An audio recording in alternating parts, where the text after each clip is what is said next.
आज अंकिता के कॉलेज का पहला दिन था। वह अपने कॉलेज के पहले दिन को लेकर इतनी खुश थी कि वह क्लास शुरू होने से 1 घंटे पहले कॉलेज पहुंच गई थी। अंकिता अपने क्लास में जाकर बैठ जाती है। फिर धीरे धीरे सारे स्टूडेंट्स क्लास में आते हैं। कुछ समय बाद टीचर क्लास में आता है और अपना परिचय देते हैं। तभी दरवाजे से शिवम की आवाज आती है, सर क्या मैं अंदर आ सकता हूं? टीचर कहते हैं, यस कम इन। अंकिता शिवम की तरफ देखती है। शिवम क्लास के आखिरी बेंच पे जाकर बैठ जाता है।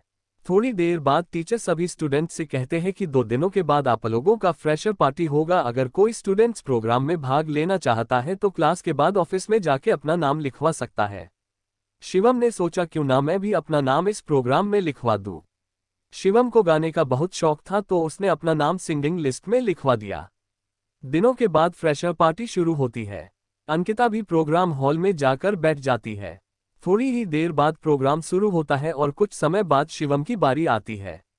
शिवम घबराते हुए मंच पे जाता है और गाना शुरू करता है। शिवम के गाने की आवाज सुनकर सारे स्टूडेंट्स और टीचर उसके गाने की धुन के साथ गुनगुनाने लगते हैं। अंकिता भी शिवम के गाने को मन ही मन गुनगुनाने लगती है। अगले दिन जब अंकिता कॉलेज आती है तो वह शिवम के पास जाती है और कहती है, कल तुमने बहुत अच्छा गाया था। तुमने सिंगिंग कहाँ से सीखी? तो शिवम ने जवाब दिया कि मैंने अपने दोस्त से सीखी, और इतना कहकर वहां से चला जाता है। अंकिता उससे और भी बातें करना चाहती थी लेकिन नहीं कर पाए।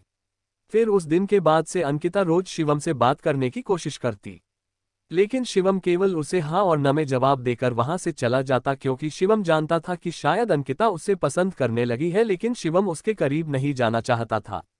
उसे पता था कि अंकिता बहुत अमीर है और मैं एक मिडिल क्लास का लड़का हूं। हम दोनों के बीच प्यार नहीं हो सकता, मुझे अपनी पढ़ाई पे ज्यादा ध्यान देना।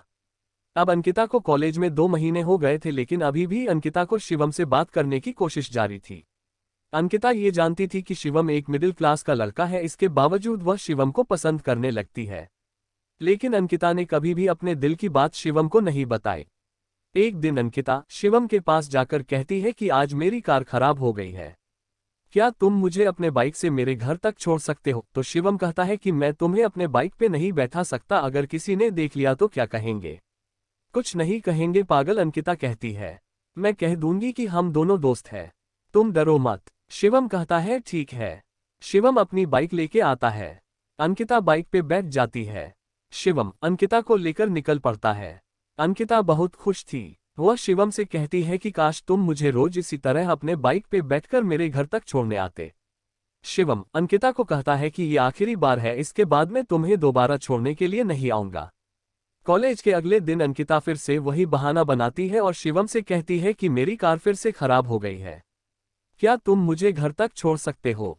ये सुनकर शिवम अंकिता को मना कर देता है और कहता है कि मैंने तुम्हें कल ही कहा था कि मैं दोबारा तुम्हें अपने साथ नहीं ले जा सकता, तुम ऑटो से चली जाओ। ये कहकर शिवम वहां से चला जाता है। अंकिता को बहुत बुरा लगता है, वह मायूस होकर घर चली जाती है।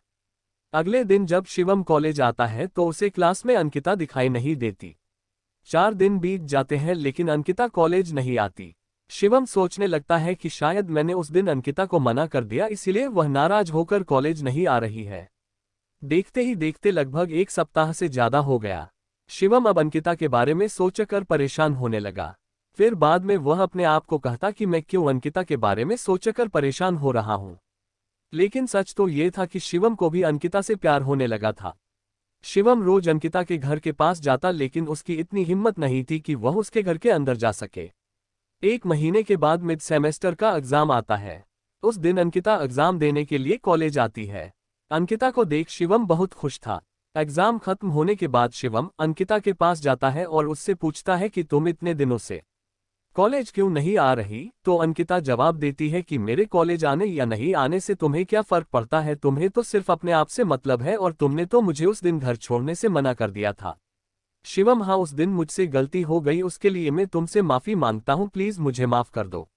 अंकिता कहती है कि तुम्हें नहीं पता, लेकिन मैं तुम्हें पसंद करने लगी थी, पता नहीं क्यों तुमसे बातें करना, तुम्हारे साथ रहना मुझे अच्छा लगने लगा था, लेकिन तुम मेरी फीलिंग्स को समझते ही नहीं। ये सब सुनकर शिवम मुस्कुराते हुए कहता है कि कौन कहता है कि मैं तुम्हारी फीलिंग्स को नहीं समझता पागल, मैं भी तुम्हें चाहता हूँ, तुम मुझे बहुत पसंद हो, लेकिन कभी मेरी इतनी हिम्मत नहीं हुई कि तुम्हें बता सकूं। अंकिता कहती है तुम सच बोल रहे हो, शिवम जवाब देता है, मैं अपनी कसम खाकर बोल रहा हूँ, मुझे भी तुमसे प्यार हो गया है। उस दिन के बाद अंकिता और शिवम एक हो गए और प्यार के सफर में दोनों साथ चलने लगे। कॉलेज की पढ़ाई पूरी होने के बाद शिवम और अंकिता दोनों ने एक दूसरे से शादी कर ली और हमेशा के लिए प्यार के बंधन में बंध गए। इस तरह की स्टोरीज के लिए हमारे चैनल को सब्सक्राइब करें, वीडियो को लाइक और शेयर करें। वीडियो देखने के लिए तहे दिल से आप सभी का धन्यवाद।